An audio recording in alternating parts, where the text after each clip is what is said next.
Dzień dobry, kłaniam się z Łodzi. Dzisiaj będziemy robić rzeczy, których na co dzień nie robimy na tym kanale. Będziemy porównywać kilkanaście motocykli na prawo jazdy kategorii A2. Rzadko się zdarza na kanale Motorlandu, żeby było tyle maszyn innych marek, no bo gdzież, kiedy moglibyśmy to zrobić? A tutaj, korzystając z uprzejmości Motovoyagera, będziemy mogli te motocykle, co prawda na szybko porównać, bo jak widzicie, słowiański przykuc wykonuję, bo nie ma dzisiaj ze mną operatora, więc będę nagrywał sam. Więc jeżeli jesteście w tej sytuacji, że zastanawiacie się nad motocyklem właśnie na prawo jazdy kategorii A2, to serdecznie zapraszam Was na ten materiał, bo szybciutko przez 2 dni będziemy mogli porównać kilkanaście maszyn. A sprawcą całego zamieszania jest szanowny pan redaktor Brzoza z Motovoyagera. Pozdrawiamy. No to szybki przegląd maszyn, czym dzisiaj będziemy jeździli. Triumph Scrambler 400 XC. Tym motocyklem nie miałem okazji jeszcze jeździć. Kowę 510X, tym motocyklem miałem okazję jeździć, tylko w innym opakowaniu, bo Jawą 500. Morbidelli mam bardzo dobrze przetestowane, bo mam je na co dzień. Byłem nim w kamieniołomie, więc doskonale wiem, jak sobie radzi. To bardzo ciekawy zawodnik, czyli Himek 450 Royal Enfield. Tym motocyklem nie miałem okazji nigdy się przejechać, więc jestem zadowolony, że tutaj będzie bardzo fajnie go można porównać do tego, czym mam okazję jeździć na co dzień. Motocykl mi bardzo dobrze znany i Wam też, czyli CF Moto 450 MT, król sprzedaży z zeszłego roku, 721 sztuk. Motocykl, który trochę nie pasuje do tego zestawienia, bo jest najbardziej offroadowy, czyli Suzuki DRZ. Miałem okazję przejechać nim 100 km po autostradzie, dojeżdżając tutaj, i muszę powiedzieć, że na autostradzie spisuje się średnio, no ale to nie jest jego świat. No i dobrze znany mi motocykl oczywiście i Wam też, QJ Motor SRT 450 RX.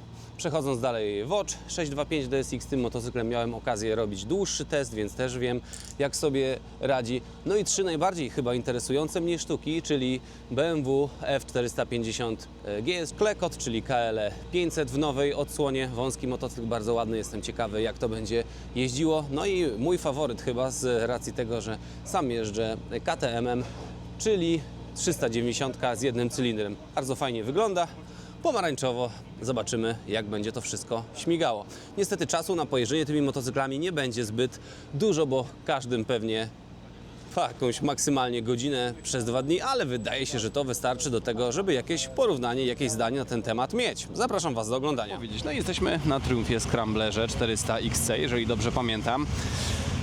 Jakość wykonania tego motocykla całkiem spoko, wygląd całkiem spoko. Jest to taka trochę starsza stylówka. Wielki plus na pewno za to, co się dzieje tutaj. Jest to jeden z niewielu motocykli nowych, który ma połączenie analogowych wskazówek z wersją digitalową. Jesteśmy w stanie włączyć jakiś tam tryb offroadowy, natomiast nie jest to łatwe. Wszystko robi się jednym guzikiem, naciskając i przechodząc przez te wszystkie menu. Charakterystyka silnika bardzo fajnie pracuje na niskich obrotach. No to jest singiel, więc tam nie wiadomo czego nie możemy się spodziewać, jeśli chodzi o osiągi, no bo cały czas przecież jesteśmy w kategorii A2. Jeździ się naprawdę przyjemnie.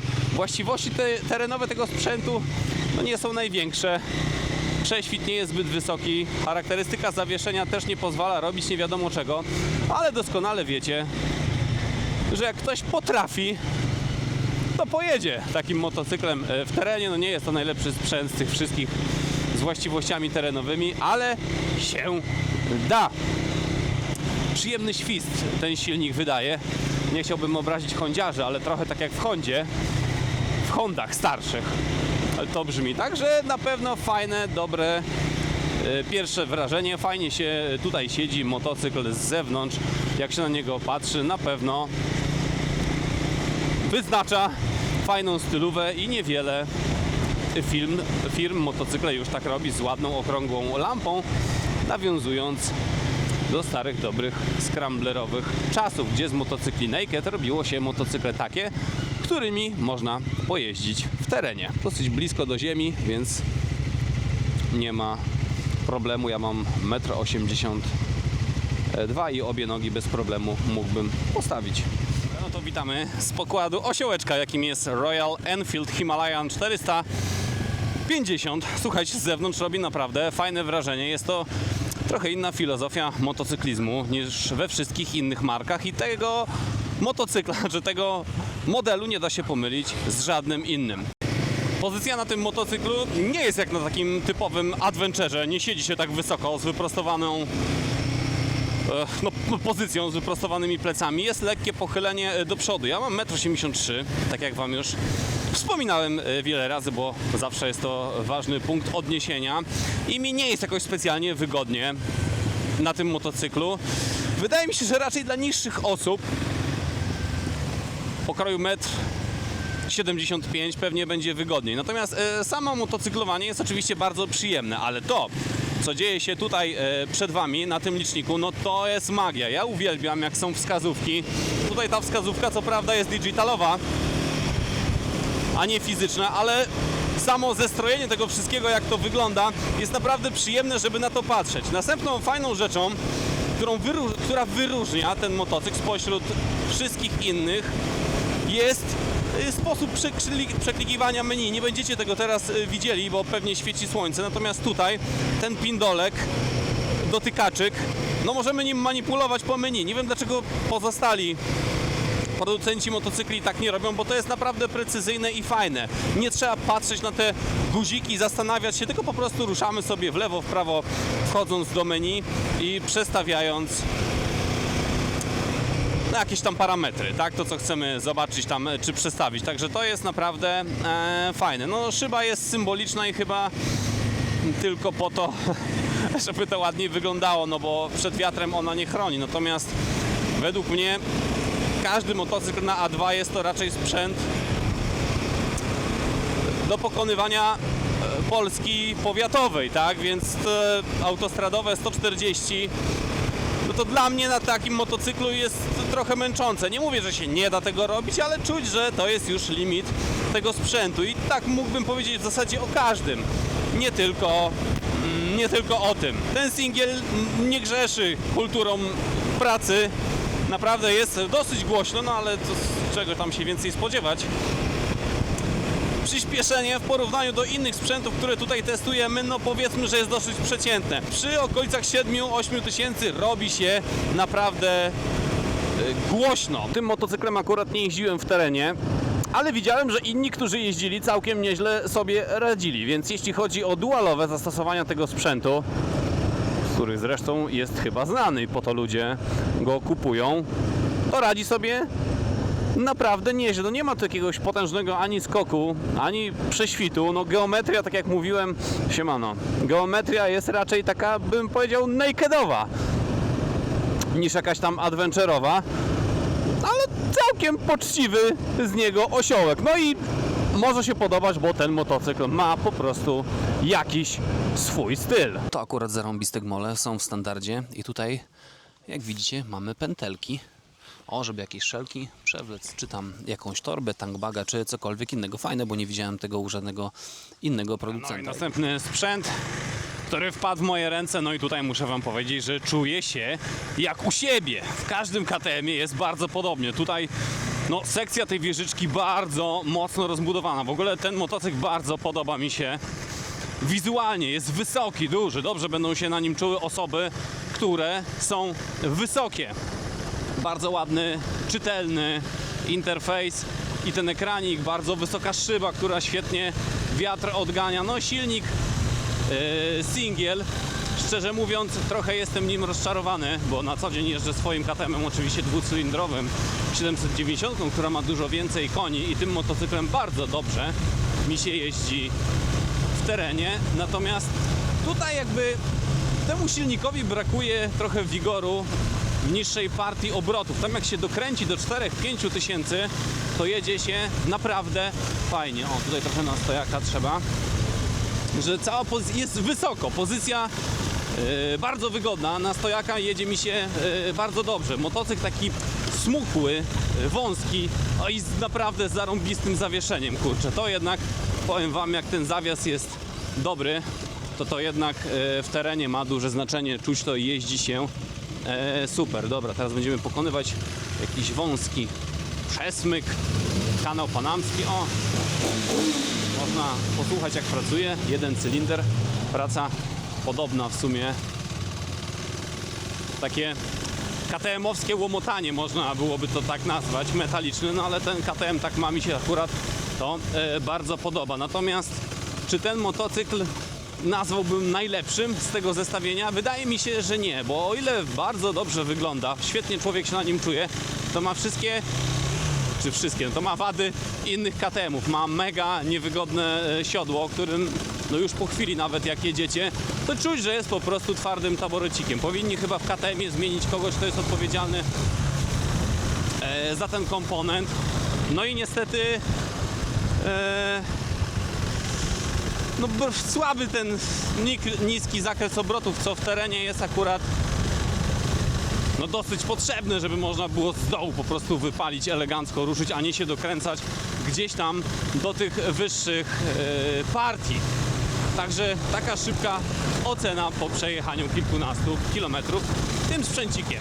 Kowe 510X, motocykl z całej stawki moim zdaniem wyglądający najbardziej nijako, czyli zupełnie niczym, absolutnie się nie wyróżniający. Przechodząc po ulicy, człowiek, który nie interesuje się motocyklami, to patrząc na tego też na pewno się nie zainteresuje. Ale to, że on wygląda przeciętnie, pospolicie, nie oznacza, że jest słaby. I słuchajcie, tym motocyklem jechałem dosyć długo w terenie i mimo jakichś takich swoich gabarytów, bo jest całkiem objętościowo spory, to jechało się naprawdę bardzo fajnie i przyjemnie. Zaliczyłem nawet nim jedną glebę. Na szczęście upadek był delikatny przy zerowej prędkości i w miękki piach, więc nic wielkiego się nie stało. No tutaj się sporo dzieje, objętościowo dużo, szyba całkiem fajna, wiatr całkiem nieźle odgania. Co prawda teraz jadę z otwartym kaskiem, więc i tak mnie ciągnie do tyłu. Fajnie zrobiona jest mapa. Ten roll gas nie jest taki nerwowy na przykład jak w QJ. Jak gazu odpuścicie i dodacie, to tak nie szarpie nerwowo do przodu i do tyłu, co jest fajne w jeździe w terenie, tak? No bo dzięki temu lepiej można panować nad sprzętem. Jeśli chodzi o jakość wykonania plastików, to nazwałbym ją taką wczesno chińską. No wszystko jest takie czarne, twarde. Te gumka tutaj wszędobylska, tak jak kiedyś w Wodżu, którego testowałem, także to pewnie nie przeszkadza i się nie popsuje. No i witam z pokładu Wodża 525 DSX. Tym motocyklem zrobiłem już z 500 km kiedyś, ze 2 lata temu robiłem jego test i wtedy wydawało mi się, że jest super adventure'owym motocyklem. Można jeździć po lesie, robić wszędzie wszystkie rzeczy i tak dalej, ale powiem wam uczciwie, że teraz jak przesiadłem się z bardziej smukłych motocykli na ten, no to tutaj no jest to lokomotywa po prostu wielka, ten motocykl i nim nie jeździ się łatwo w terenie. Natomiast ma oczywiście swoje zalety. Bardzo fajnie jeździ się nim po drodze, więc to jest taki adventure, ale bardziej skierowany no na szosę po prostu, tak? No jest ten przód szczególnie czuć, że jest taki duży, masywny. Na stojąco bardzo ciężko się tutaj no stoi, ciężko jest, że tak powiem, w pozycję przybrać prawidłową, także tu Asia nawet powiedziała, że ten motocykl, to jazda na nim na stojąco to jest generalnie brawura. Ja też tak Także może najmniej nie najmniej adventurowy, tylko jest może najmniej taki offroadowy, ale na szosę oczywiście całkiem nieźle pasuje. To, co w nim jest fajnego, to na pewno taki szlachetny świst silnika. Chyba już to mówiłem w tym materiale, ale porównałbym go trochę do Hondy. Jak się odpala na postoju, te 2 cylindry tutaj bardzo ładnie, elegancko świszczą. No wiadomo, to jest sprzęcik do powiatowej Polski. Kufry tutaj macie, zestaw przycisków jest podświetlany. Trochę archaiczne już jest to, co się dzieje przed nami. Natomiast wszystko bardzo czytelne, widoczne, bez przeklikiwania się, widać na tym wyświetlaczu bardzo dużo informacji. Jeśli chodzi o elektronikę, no to mamy tutaj wyłączaną kontrolę trakcji, możemy wyłączyć ABS i to mamy tutaj na tej konsoli, więc bardzo fajnie, bez wchodzenia gdzieś tam głęboko i sprawdzania tych opcji gdzieś tam głębiej. No niektóre motocykle mają naprawdę, trzeba powchodzić, poklikać, po 4 ekrany przeklikać, żeby znaleźć te ustawienia, więc tutaj jest to dosyć fajnie ogarnięte. Szyba z przodu malutka, no ale tam powiedzmy do 90 działa całkiem nieźle. Po lewej, prawej stronie mamy gniazda. Niestety jest troszkę po chińsku tutaj, czyli ten plastik twardy. Z tej gumeczki to już się pośmiałem kilka razy przy okazji różnych materiałów, więc od tego czasu zdania nie zmieniłem. Także motocykl objętościowo, jak na nim jedziecie, to w ogóle robi wrażenie dużo większego niż jest w rzeczywistości. No jeśli chcecie, żeby tak było, czy lubicie, no to wiadomo, jest to bardzo fajna opcja. Ja jednak, jak można już powiedzieć, no dość doświadczony motocyklista, ja bym wolał, żeby tu było skromniej, węziej, żeby w talii było węziej, tak, żeby można było mieć takie uczucie, że prowadzisz maszynę lekką, zwiewną, szczególnie w terenie.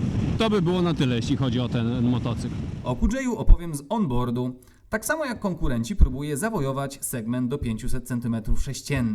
Na papierze wszystko wygląda całkiem. Da się wjechać w grubszy teren, a na asfalcie utrzymywać 140 km na godzinę, chociaż według mnie 125 będzie lepsze. Niestety projektanci nie popisali się i przedłożyli design nad praktyczność. Kierunki są w handbarach i pierwsza gleba je łamie, więc trzeba wierzyć w swoje umiejętności albo odpuścić teren, to wtedy problem znika. Czuć moc z dołu, co jest bardzo przydatne przy jeździe w terenie, bo nie trzeba się dokręcać do wyższych obrotów. Dźwięk wydechu jest głęboki i przyjemny. Pozycja jest wyprostowana i wygodna. Porównywalna do 450 MT i KL 500. Elektronika działa na asfalcie poprawnie, jest kontrola trakcji i ABS. W terenie możemy włączyć tryb off-road i wyłączyć ABS tylnego koła. Te opcje są dość głęboko w menu i trzeba się przeklikać, żeby to ustawić. O ile jedziemy, to te opcje pozostają włączone, ale jak zgasimy silnik i motocykl postoi chwilę z włączonym zapłonem, to sam powraca do trybu drogowego, co potrafi być irytujące. Dlaczego nie można zrobić jednego guzika, który to obsługuje? Wszystkie minusy rekompensuje cena, bo to 22 900 z 3 kuframi i stelażami. W standardzie są grzane manetki i grzany fotelik. Relacja ceny do tego, co dostajemy, jest bardzo dobra. No, chyba że te minusy są dla Ciebie nie do przyjęcia. Poprawny, uniwersalny motocykl. Witamy z pokładu CF Moto 450 MT. No o tym motocyklu to mogę powiedzieć całkiem sporo, bo ten motocykl miałem okazję przetestować na dłuższym odcinku. Jest to już naprawdę uznana, zarąbista maszyna. O jej plusach chyba wszyscy już wszystko powiedzieli w wielu filmach i na forach, no ale nie da się tego ukryć, że ten motocykl po pierwsze jest bardzo ładny, po drugie ma zarąbisty interfejs. Jeśli chodzi o to, co tutaj się dzieje przed nami, to jest po prostu ładnie zaprojektowane, wygląda fajnie, trochę bym to porównał do Audi. Właściwości terenowe tego motocykla, naprawdę można tym motocyklem wjechać w najróżniejszy teren, nie trzeba wymieniać opon nawet, wszystko to, co jest stokowe, pozwala, żeby fajnie nim pojeździć. Świetnie brzmi ten motocykl.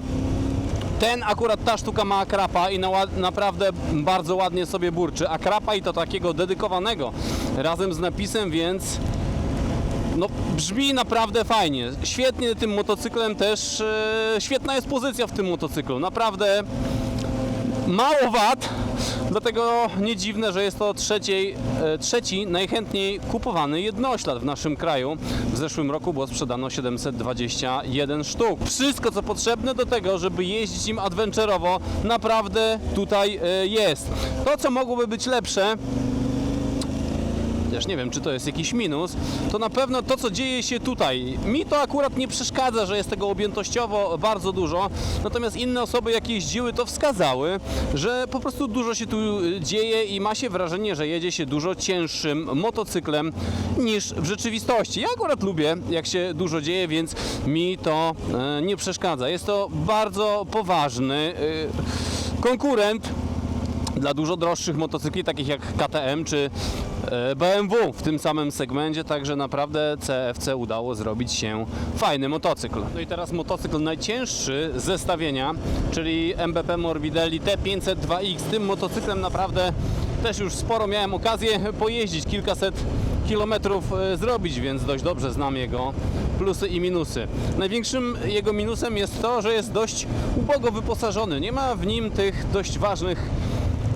no w Polsce przynajmniej, gadżetów takich jak grzane manetki czy grzana kanapa, a to biorąc pod uwagę to, że w naszym kraju jest 9 miesięcy zimno, no to bardzo dobrze byłoby to mieć. Natomiast sam motocykl, mimo tego, że to 500 jest dosyć smukły, da się nim jeździć w terenie i to tak stokowo, czyli bez dokupowania jakichś tam opon, olinsów czy różnych innych zawiasów, więc za te tam 22 900, jeżeli dobrze pamiętam, no to jesteście w stanie sobie nim już poszusować. Bardzo fajny T-Box jest, jak połączycie z aplikacją, to różne fajne rzeczy można sobie sprawdzić, można nastawić nawigację na tym pionowym wyświetlaczu. Jeżeli coś się złego wydarzy, no to można wezwać pomoc, jeżeli macie to podłączone. W tej warstwie przynajmniej aplikacyjno-infotainmentowej to motocykl jest całkiem spoko. Dźwięk silnika też jest na pewno bardzo przyzwoity, taki chrapliwy, można byłoby powiedzieć, więc jak siadacie, no to słychać oczywiście, że to 2 cylindry, dość kulturalnie to pracuje, więc no jest się nad czym pochylić. Mamy możliwość zmieniania trybów jazdy, wystarczy kiwnąć tą M-kę, no tylko że nie możemy tego robić podczas jazdy. Trochę jest to głupie, bo w większości motocykli, jak zacznie padać deszcz na przykład, no to można takim kiwnięciem jednym zmienić sobie to, jak ma się zachowywać kontrola trakcji czy ABS. No niestety tutaj tego nie można zrobić, więc musiałbym się zatrzymać, żeby Wam to pokazać. Szyba pionowa całkiem nieźle odgania przed wiatrem. Pozycja jest taka adventurowa, nawet bym powiedział, do tłuczenia większej ilości kilometrów. Ten motocykl jest bardziej jednak skierowany na szosę, czyli no dokładnie w taki sposób sobie to MBP wymyśliło, w jaki sposób większość przeciętnych użytkowników nawet w Polsce takiego motocykla będzie używać, bo do terenu rzadko kiedy kierownik takiego motocykla wjeżdża. Jak już wie, że będzie to robił, to kupuje sobie inny sprzęcik. Także robić można nim wszystko, natomiast dużo lepiej będzie czuł się na szosie. Jadę tak dosyć zachowawczo, bo jak widzicie, padał przed sekundeczką deszcz, więc nie chciałbym tu zrobić jakiejś głupoty i się po prostu wyrżnąć. O DRZ-cie opowiem nie z onboardu. Ten motocykl miał w tym teście najtrudniej, bo dzisiaj każdy oczekuje uniwersalności, a Suzuki jest bardziej offroadowe niż uniwersalne.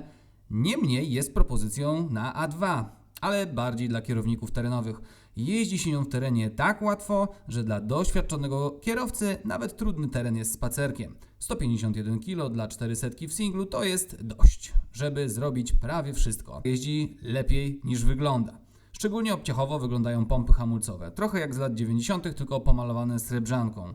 Silnik brzmi bardzo łagodnie, trochę jak w 125, a bak ma pojemność niecałych 9 litrów, więc będzie trudno dojechać nim na koniec świata.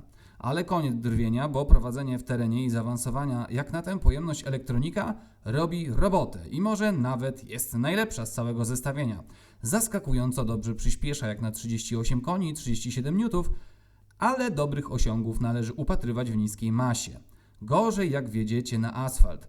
Może nie będę rozwijał tej myśli, bo to motocykl terenowy i tam jest mu najlepiej. No i jesteśmy na KL 500. No i jak to japoński motocykl, bardzo tak bym powiedział zachowawczo zaprojektowany, kurczę, użyli wszystkiego chyba tego, co mieli. To jest ze starszych motocykli takich jak Versys, a szkoda, że mając możliwość zaprezentowania czegoś zupełnie nowego, no to wzięli po prostu z półki i użyli tego, co mieli. Trzeba powiedzieć o biednym dźwięku tego silnika, jak na 2 cylindry można było coś lepiej z tego wycisnąć, jak chociażby MBP Morbidelli czy CF Moto. Te motocykle też są dwucylindrowe, a brzmią zdecydowanie lepiej. Fajna jest, nie wieżyczka, tylko ta szyba. Całkiem nieźle odgania wiatr. Mamy tutaj poprzeczkę, na której możemy sobie zamontować jakąś tam nawigację.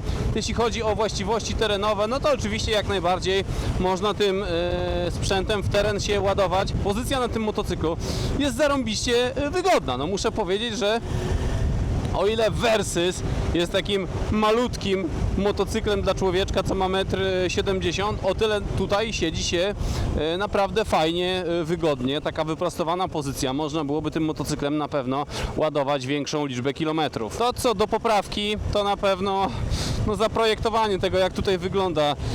To zobaczcie, wszystkie te kable, jakieś złączki, po prostu wszystko jest na wierzchu.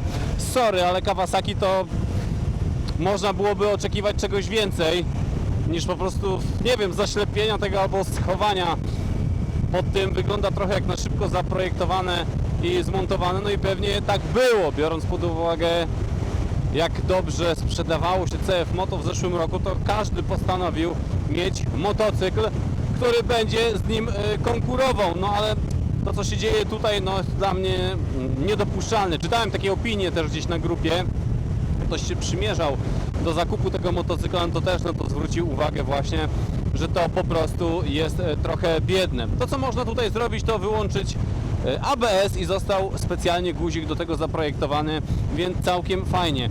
Niczym ten motocykl nie zaskakuje, nie jest to jakieś tam nie wiadomo co, nie ma tu nic przełomowego.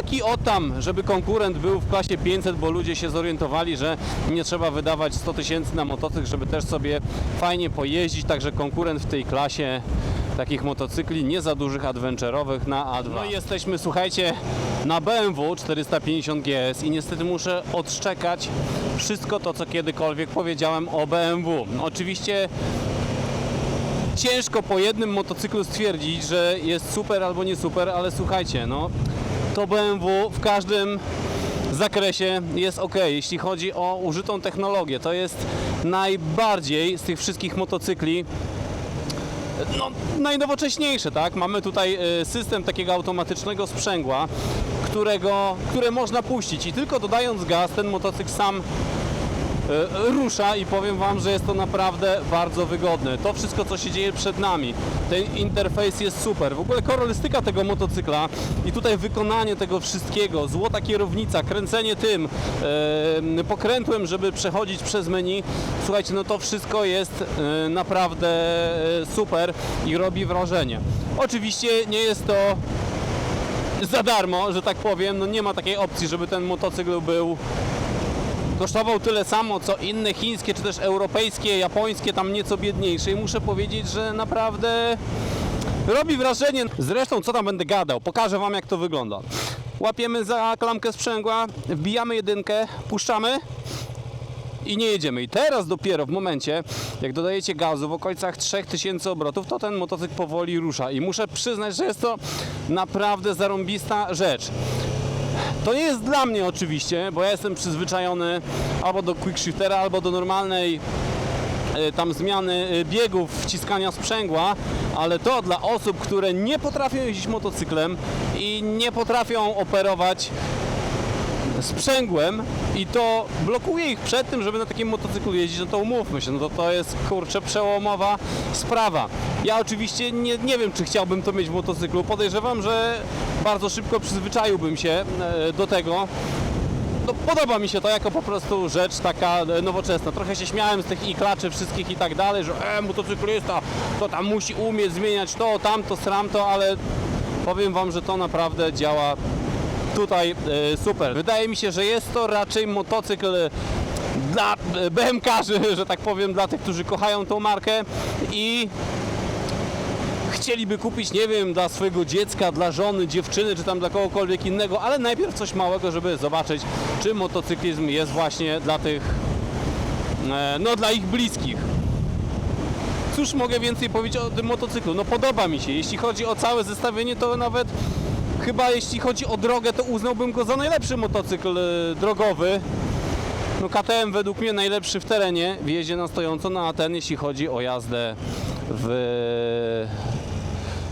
po szosie jest naprawdę w porządku. Jeśli interesują Cię głębsze analizy i konfrontacja o zwycięstwo w tej grupie, to zapraszam Cię na YouTube'a Moto Voyagera, gdzie niebawem pojawi się dłuższy film z testów z komentarzami testerów i punktacją. Ja wiem, kto został zwycięzcą, ale Ciebie zostawiam z niepewnością. Daj suba i łapkę. Widzimy się w następnym materiale. Ciao!